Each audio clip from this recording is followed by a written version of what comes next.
welcome to Spirit Coffee Talk.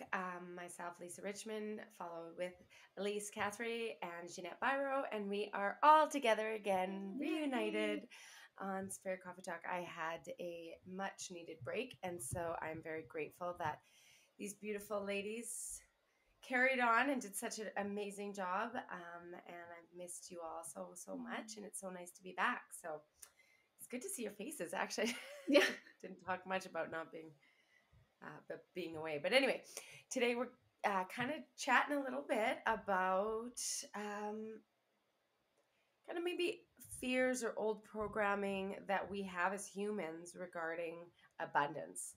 Abundance in all forms. Like what comes to mind right away is, money or financial abundance, but really abundance when we find ourselves in a place where we're actually successful in something, or that we have brought in, like we're doing the work and we've worked on the manifesting and we're getting ourselves into a good place, and all of a sudden we're surrounded by it. And then it's almost like it catches us off guard and we retreat to fear, because it's almost like this underlying distrust that you deserve it. And I think that I'm not sure if I know any human thus far in life who can't connect with this at some point in their life in some capacity. So I'm really glad we're going to dig into this today. So yeah, let's have at her. How do you guys feel about this? Well, I think this is really, this is, okay, so I'm going to speak from an astrological level, so cosmos down here for a minute. I think this is very, very timely to be talking about this as we step into the energy of March. Like we are literally 2 feet into March now. And this month is really about the ending of karmic cycles, bringing them into a close. Also, big transformation in our journey forward, transition, death, and rebirth. These are heavy hitter months because of really heavy hitting planets. And we also have 7 planets in this month moving into new planets. So, like, basically, what that means is massive potential for change and transformation in all of the different areas of our lives. So, when we think about that, with what you were saying, Lisa, when we consider, are we ready with open arms for abundance? Do we realize where maybe we're blocking abundance, either financially, abundance in love, abundance in success, abundance in joy, like giving ourselves the freedom to experience joy wholeheartedly? Like, it's amazing how, like we were talking about just before, where we could each find layers of where we're individually blocking abundance in some form. And until it's brought forward, we don't see it. So the fact that we're talking about this today in the beginning of March with this massive transformation energy from a collective or cosmic level, this really can give everybody some great awareness on what they want to change going into a brand new cycle. And we have the new cycle of the zodiac starting at the equinox. That's when we start a new year, right? Lisa's Aries, right? So, and if we're stepping into Aries after that, that's fire. So whatever we take with our knowledge now, our awareness, what's revealed with abundance, and we light a fire under that, that's really good potential. So that's where I want to start this. I just think we have some great potentials for massive change individually. I feel like too, if we take a second to talk about what does abundance mean to each of you, because I think it's a bit of a spiritual manifesty buzzword now. I'm calling in abundance, but abundance can be of anything, right? It can be an abundance of joy, an abundance of peace, an abundance of friends, an abundance of money, an abundance of time, space. Like we can call in, I think we default to I would like abundance, but especially when we're heading into times of massive potential for shift and change, it's like abundance of what specifically, and what is the abundance of what, and then what is that going to do for you? What is that going to create in your life? How is that, what is the feeling behind that? Because I think if we can say, I'm calling in an abundance of time in my calendar. I'm feeling really overwhelmed. Whatever. Okay, I'm calling in an abundance of time. How is that going to make me feel? Well, it's going to make me feel peaceful. It's going to make me feel like I can maybe breathe a little bit more. Maybe I can focus a little more on my self-care, like whatever that looks like for me. But I think the shadow side of that is then where we can start to see why we resist it. Because for me, what comes up if I am a stressed person and I am like overwhelmed and busy and like, which is kind of how I feel sometimes. And so maybe I'm speaking from experience right now. And I'm busy in a beautifully abundant way. And on the flip side of that, I'm like, I need a little more space. I need to create more time. I'm running on overdrive right now. The flip side of that desire of I'd like some space, I'd like some peace, is that oftentimes within that space, stuff comes up. If I'm feeling overtaxed, it's because I don't have the space to like deal with the things that I'm holding, or work with my body, or work with spirit, or rest. Like maybe I just need to rest. But sometimes when we're shifting away from our current state into something new and we're trying to create an abundance of that new thing, that can feel really challenging to hold. So I think it's like if we can figure out what abundance we're looking for as a starting point, what emotions, feelings, experiences will that abundance of X give us? And then we can start to, when that happens, and maybe we're resisting it a little bit. And I think we're going to talk about why we might do those things, because I think there's a lot of different reasons why we resist that which we're calling in. We can then start to really learn how to integrate it, because I think we want something and then we get it and then we're like, shit, I don't know what to do with this now. This feels like a lot, or it creates fear, or it creates, a really stark contrast in our experience that is hard to hold. And then we can self-sabotage, or we crap on ourselves because we don't know how to hold it, or, it can play out in a lot of different ways. And then we think like, oh, it doesn't work for me. Oh, I can't, I don't deserve this. And, off spins the cute little brain and all of its belief systems that keep us from more of what we want. I think that's powerful. And, I think it comes back to something you said in the beginning, Lisa, which is navigating how you feel about abundance, or navigating your abundance with like the lights on, essentially, instead of feeling like you're totally in the dark, is trying to find a way back to trusting yourself. 100%. I think it all lies within trusting yourself. Yeah. And what does that look like? Right? Like, totally. Well, and that's the thing, is like when you say, what is it that you want the abundance of and why? Okay. So essentially for me, I've always thought I'd love the abundance of overflowing money. Like, yeah. Why? I don't know. Makes life easier. I don't know. That's just the goal, right? But the idea that I don't have it generally has overridden the ability for it to like free flow. Because really, like when you go into the energy of things, which is everything, money is energy. We've heard this a million times. So it's more of the idea that we have the ability to openly and freely receive and give in abundance with everything, ultimately. But what makes the blocks in it is the distrust in our ability to do it, because XYZ, generally programming. I was saying to the ladies before we started, something that's really caught my attention with my personal journey right now is the whole concept of this sense of longing for something. Okay, the want. Yeah, we all want something. But what the driving force behind a lot of want is, I want, X. I want money. I want love. I want fame. I want whatever the hell it is. It doesn't matter. But that longing, are we putting that thing in that spot of what you want because we have this internal longing to come home, this internal longing to listen, to know what the hell's going on in here. And we have been programmed. People can say whatever they want. We have been programmed since birth to look outside of ourselves for what the answer is in all of it.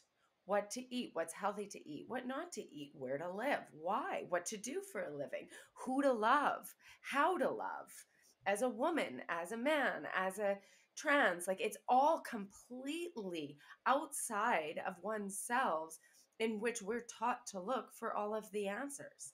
So, of course, when we are all of a sudden given something in abundance, because we've come to that experience, for us to think, holy shit, like, what am I supposed to do with it now? Is that evidence that we do not only do we do not trust that knowing, that inner knowing, but we also don't know it. We don't know to trust it if we hear it talking to us. Okay, well, what does this mean? Why do I want money again? And then when we have that unconscious, like, I'm not worthy to receive this because I don't know what to do with it, we sabotage. And it happens over and over and over. And to master that skill of coming home to oneself, to really understand and listen that it isn't outside of ourselves at all that we seek for anything, really. I mean, that's a mastery skill. How many times can you hear somebody say, it's not outside of you? You know, you come inside to find love. You can't love outside if you don't love oneself. You can't trust if you don't trust yourself. Yes, it's true. This is what I'm saying to you. Mm-hmm. But, like, how? When we are so deeply programmed from such a young age to look outside of yourself for the answers, Mm-hmm. you know? I think this is where visualization, that was a hard word to say, visualization can really come into play. And the reason why I say this is it's reminding me of almost that intimidation factor I remember when I was figure skating competitively. And before it was time to go on the ice, I remember I would just, you're so overwhelmed by the what ifs and all of this stuff. And I remember, actually, this was before a singing show. Anyways, regardless, one of my professors in university said to me, why don't you use the psychology in here and visualize what you want? And I was like, okay. So I did. And I would visualize doing my entire program. I would stand there by the ice, visualize the whole thing. Then I would go out and I would do that because I already visualized it.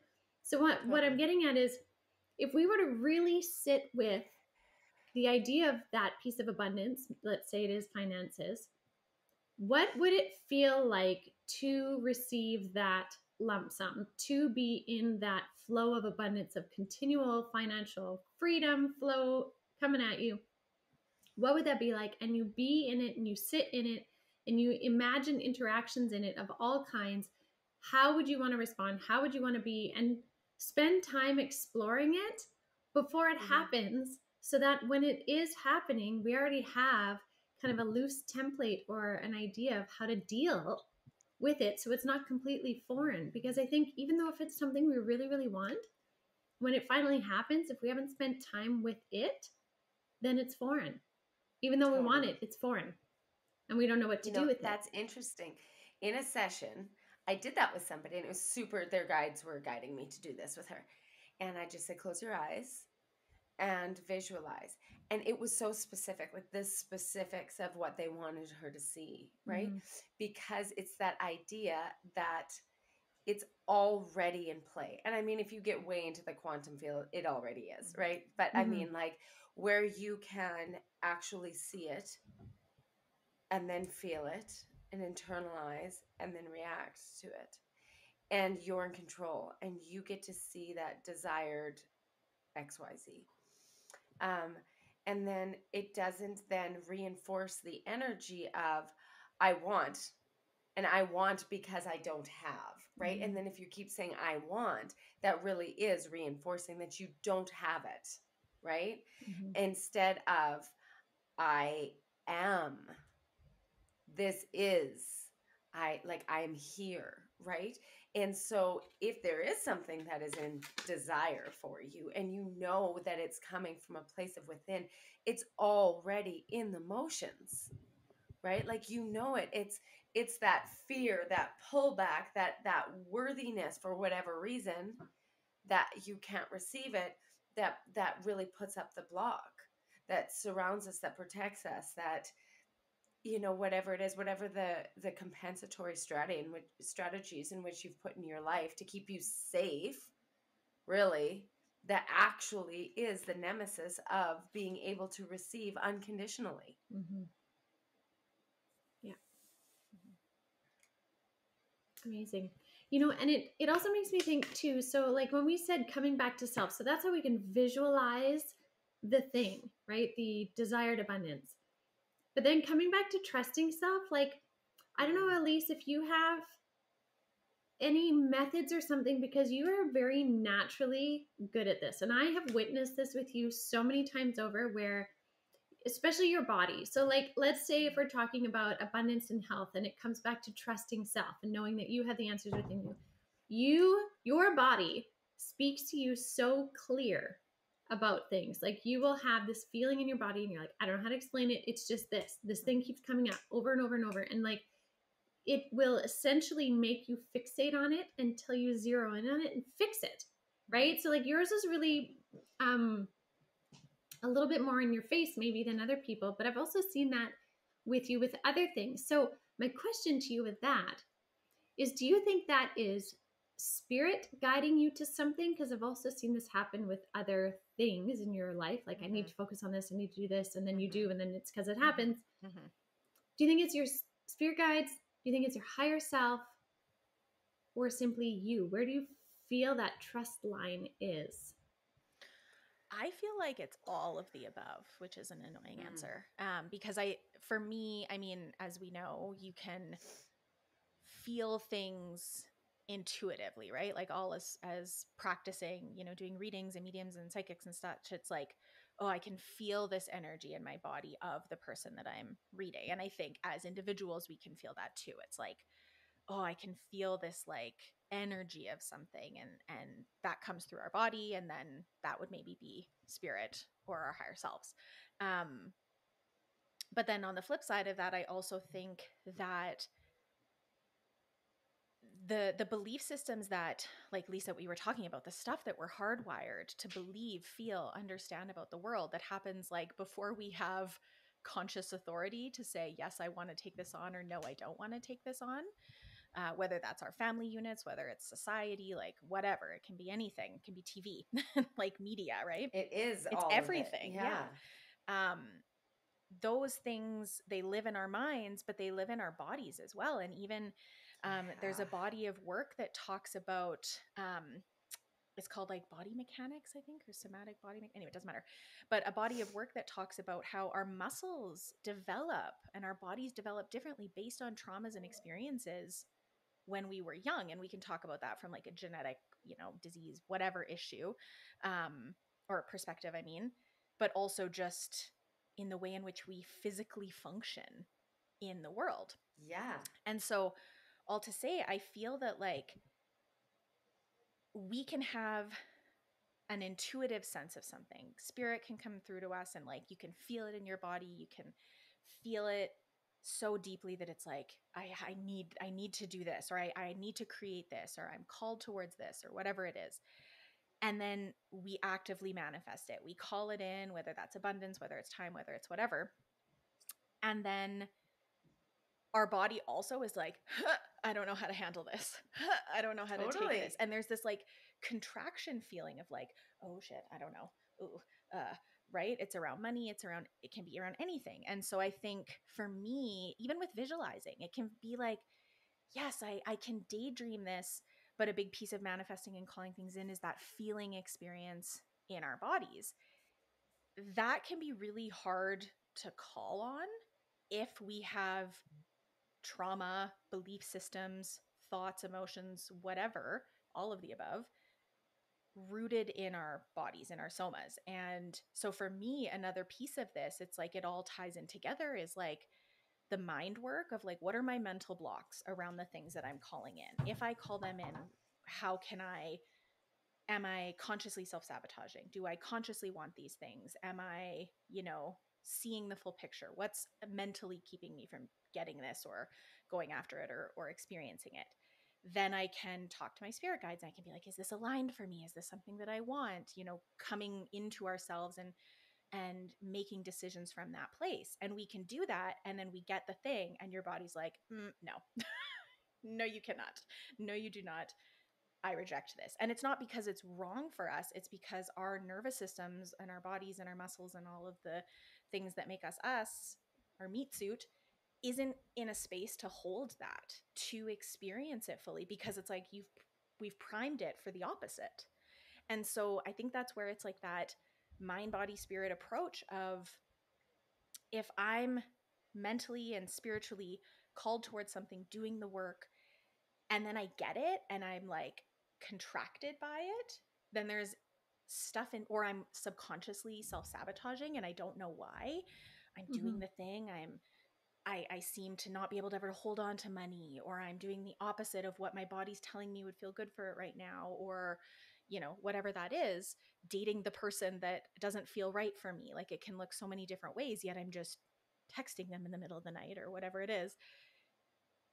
I think for me, then the next step is like, where is that living in your body? Because there's something living inside of you that's saying, no, don't go for what you truly know you want and desire. Stick with what you know. Stick with what's understood. Stick with what feels safe. And in this weird backwards way, the shit that we don't want, the stuff that we've already experienced that we're trying to move away from, is the certain safe thing, even if consciously we know Totally it's not. It's like, this how many backwards times thing. have we been told that it's for your own good? Yeah. Especially as women. We're like, why? Because we don't know? Because we don't know better? Yeah. Because we don't know? Or is it because it fits in with the dynamic of the societal structure that is so big? Yeah.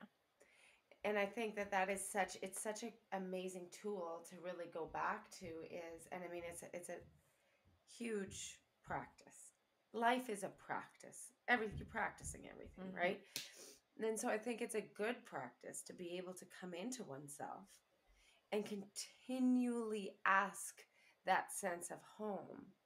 Like how because I'm such a visual person, I really visualize this part of myself, which I believe is me, right? It's me. It's not Lisa, the mom, or the medium, or even Lisa, born this date. It's this sense of where that, like, the higher self with the spirit, created this aspect to bring forth the potential in which I chose to do in this carnation. So that light that is connected to the oneness of all, that inhabits my space, is the one that ultimately knows. And already But is like, everything. has everything and is. Yeah, exactly. Has everything, has the ability to have and reach absolutely in anything and everything. We don't, like, on a human level though, like, who really believes that, right? Really believes that, because it's not like we're taught that. It's not like we're taught as little girls when we're starting to understand concepts. You will be taught very, very, like, many, many things in this life, but only you know what's right. Go and ask yourself, am I hungry? What foods feeding them? Does this food, like, feel it into your body? Does your body want this, right?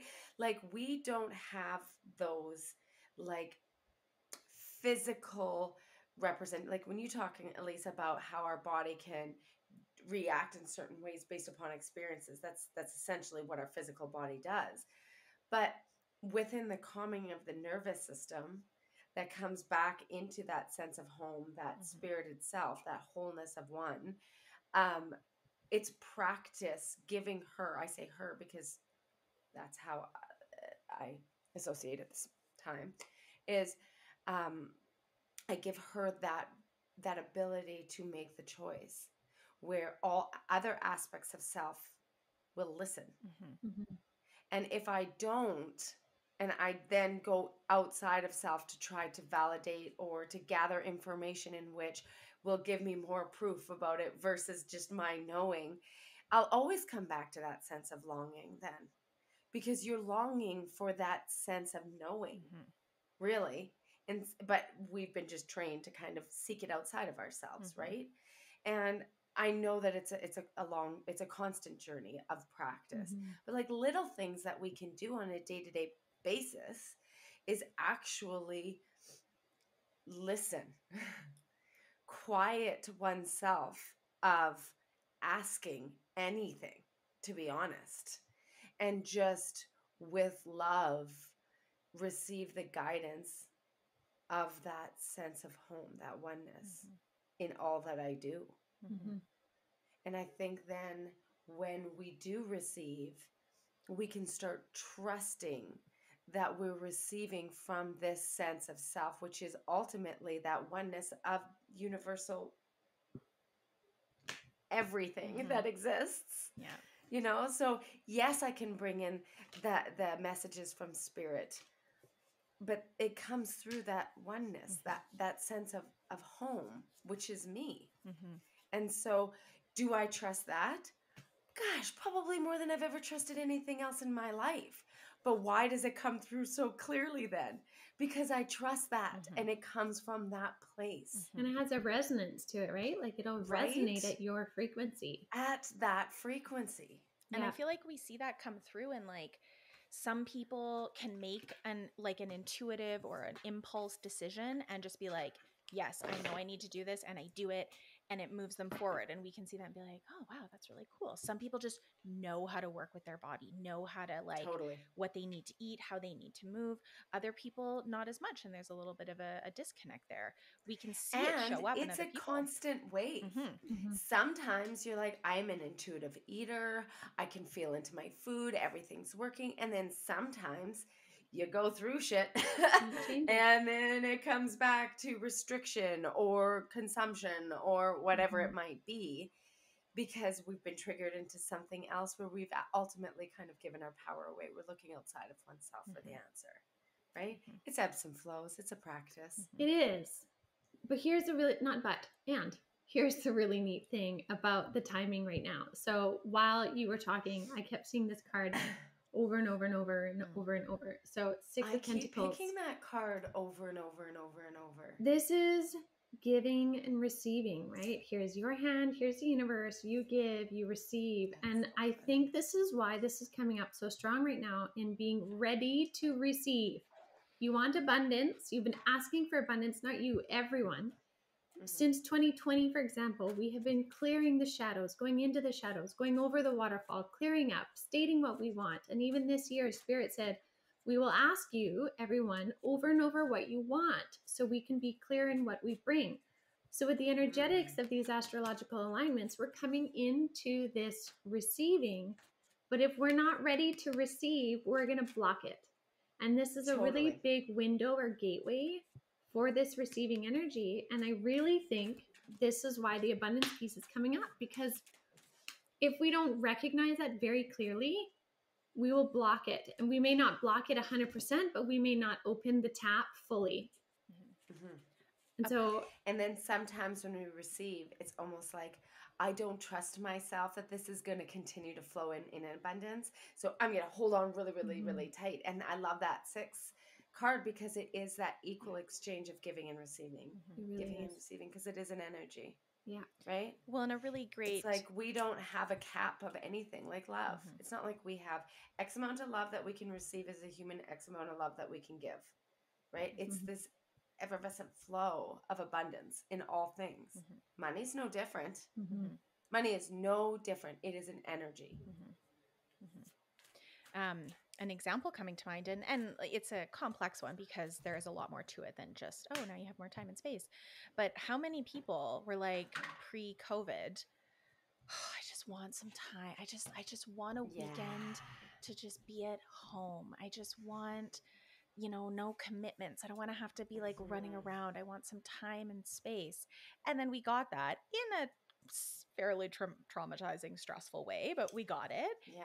And then for those that were asking for that, a lot of them, myself included, had a hard time then being in it and being like, okay, especially at the beginning when it's like, oh, it's a cute little couple week lockdown. Little did we know, Yeah. oh, a couple weeks at home. Kids, you'll be back in May. Yeah. And then, obviously the opposite happened. But even in those beginning stages, it was like, oh, this is deeply uncomfortable. And it was really challenging for people, especially, there's, caveats to some extreme situations that people were put into, and obviously loss and stress and anxiety and all of that came with it. But for those of us that were, in a neutral, safe space, and then we're like at home and you have to be with yourself, and what are we going to do? And I'm disconnected from the people that I love. And it created a real kind of shadow effect of like, ooh, I don't actually know that I can hold having a lot of space and time. And there was, even though I want it and I'm calling it in, there was a bit of a dissonance in like how I can actually be in it and experience it when I get it. Totally, because sometimes because we we're don't put the used to caveat looking around what it looks like. Exactly. Yeah. Because we're used to looking outside of ourselves for all our answers. Mm-hmm. Well, when we're inside with ourselves, it's like, I don't know. Sorry, go ahead, Elyse. No, you go. I was just going to say, I feel really elated on many levels with this whole concept right now. I just have to say, I just think there's so much power in exploring this, because this isn't necessarily going in and digging into a trigger trauma like we're used to. And we're used to that. And I say we, I mean generally, but like we're used to having to go into the deep darkness, whereas this isn't deep darkness. This is just refining principles. And it's like, are you 100%. Sure the narrative you have is the one that you want? And you're like, yeah, good. And they're like, are you sure? And you're like, let me just reread it. Whoa, wait a minute. Yeah. Actually, not at all. Thank you. Yeah. Because, this presentation is due. I have to present who I am and what I am. And that would have been totally not accurate. Right? So if we're coming up to this karmic shift and change where we then present the energy of who we are, we want to make sure that it's accurate. So that's why I think this is cool. Like I am elated. Totally. Yeah. It's timely as ever. And it's like, pay attention. So that they're saying right now is pay attention to what we have, what our personal narratives are, the way we talk, specifically about restriction. Because restriction on so many levels can cause so much anger, but also this worthiness piece. So like trying to here, like being too much has also been a thing for women, or anybody really, but I'm talking specifically women here. But like restricting oneself on speech, or like, oh, don't say that, that's really inappropriate, or like restricting oneself on your views or your thoughts, because it's almost like the more one thinks for themselves or does for themselves, the more freedom they'll have to be able to make their own choices and do things outside of the freaking box. And if people don't think that that is a very, very strong narrative all around us, they're crazy. It's like, if you have an outlandish thought or feeling from this sense of knowing, do not trust it, you're crazy, right? That's crazy.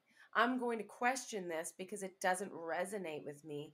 Well, then you are an outlander. And then that doesn't feel safe, because we don't want to be left out in the cold. Like, that's what is a survival technique, to not be left out, right? And so we have been taught also in all cultures, all genders, and all races to restrict our outlander thought, our against the status quo perspective on anything.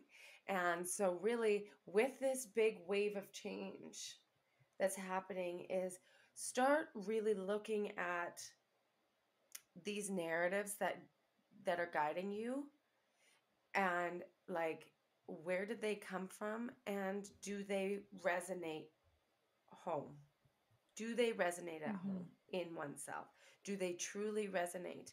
Does it truly resonate that your perspective is, if you have X, then that means you're this, or that you can't have this because that would mean this, right?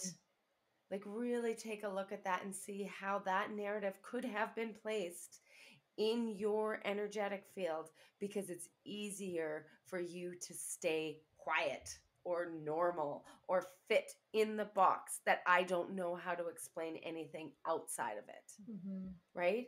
Can I be deeply connected to Jesus in the Christian perspective and also still be a psychic medium? Yes. But in the traditional aspect, probably not.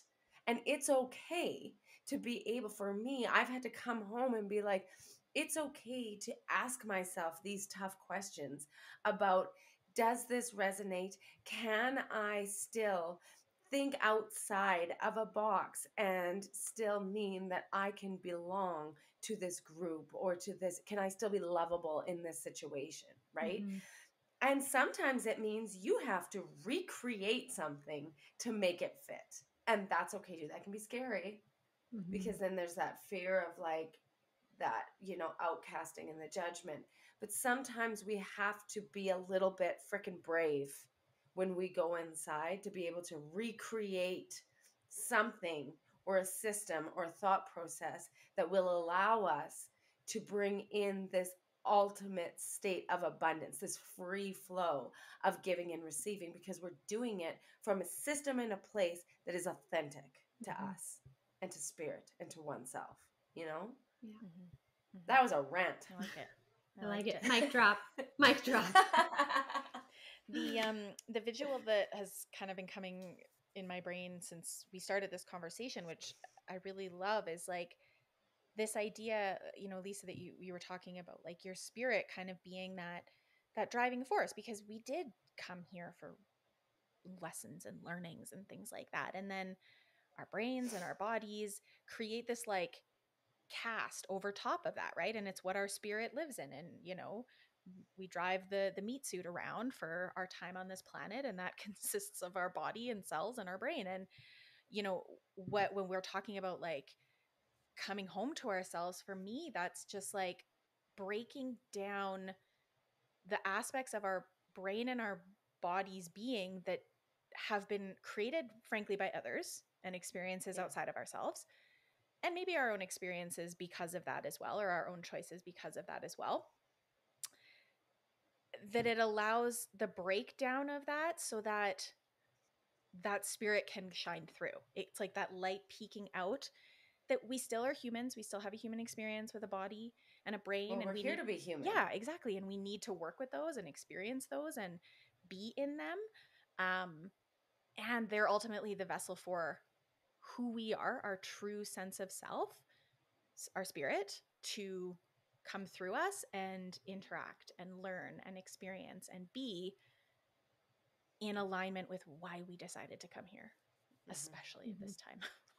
Yeah, that's your compass. It's so easy to go outside to try to look for the answers. But ultimately, like, that's what leaves us feeling so lost.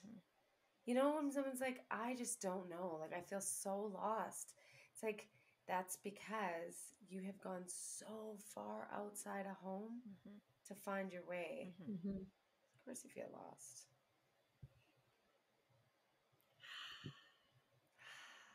Love that. I just send so much love to anybody out there who that resonated deeply with, or if there's anything that, that could. Thank you. Thanks so much. So much love to you. Just a spark of even anything that any of us said, or just the connection of us that might have brought in something to the forefront, because that's what change is. Absolutely. Change in this place could be coming home to oneself. Absolutely. And what a gift that is. Amazing. Yeah. It's amazing. My comb is having a rash for some reason. Yeah, what is that? Do you feel deeply? You're deeply. I don't know. Resonating and reacting to this. I don't know. It just, I could like feel it. I'm like, oh, why am I getting all hivey? It's weird. I'll have funny. to sit with it and be in communication with it. Yes. Yeah, talk to it. What do they have to say? Yeah. Well, thank you, ladies, so much. I was just, these conversations light me, ignite me, and carry me all week. So I'm really so grateful to just feel this safety container that we have, and how much safety I feel to be able to speak these really important things. and bring things to light and create much needed conversation. So if this resonated with anybody and you feel the urge to share, review, like rate and subscribe and all that fun jazz, please do, because it helps us out a lot. And we have some pretty cool stuff coming down the pipe with Spirit Coffee Talk that we're excited to share with you guys in the next couple weeks. So keep them coming. If there's anything that has come up that you want, like if any questions or anything that you want to share, comments below, and we'll dive into it. So thanks again for all the love and support from everybody that comes together every week with Spirit Coffee Talk, and to you too, my dearest, greatest friends with whom I love so deeply. Thank you for making a place for me to come home to. So thank you. And I love you all so much, and we'll see you next week.